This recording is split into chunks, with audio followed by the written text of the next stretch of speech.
كنت محتارة جدا ومش عارفة أعمل غدا إيه النهاردة.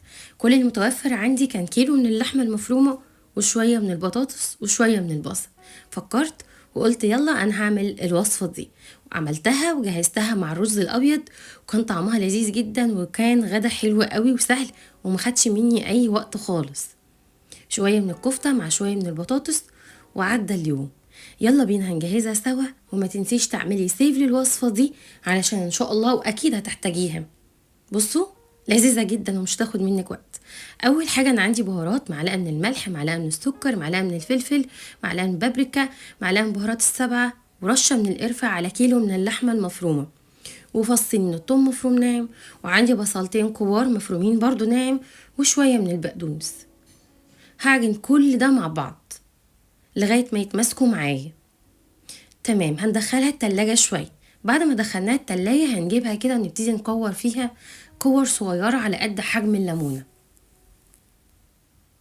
اهو. حلوة جدا، وهتعمل لي كمية حلوة قوي من الكور. هنا خلاص بعد ما خلصت هنجيب الوok وننزل فيه بشوية من الزيت مش كتير، وهبتدي احمر الكور اللي انا عملتها. بسم الله. وهبتدي بعد ما انزلها ما اقلبهاش في الاول خالص عشان ما تفكش معايا. بعدين هبتدي اقلبها بالراحه كده من تحت لفوق، وبايدي احرك الوك. شويه بقى حلوين من البصل المتقطع جوانح، وكان متوفر عندي شويه من المشروم.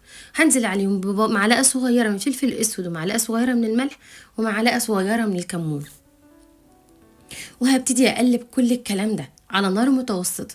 طبعا البصل هينزل السوائل دلوقتي وهيبقى هيكرمل وهتبقى حلو، بس هنزل عليه بشويه في الاول من الميه. هنا خلاص بعد ما كله كده اختلط ببعضه عندي شويه من البطاطس برضو ملهمش كميه، قطعتها مكعبات وحمرتها في الزيت، وبعدين نزلتها على الكفته، وهسيبها شويه كده 5 دقايق او 10 دقايق على النار كله يشرب من بعضه.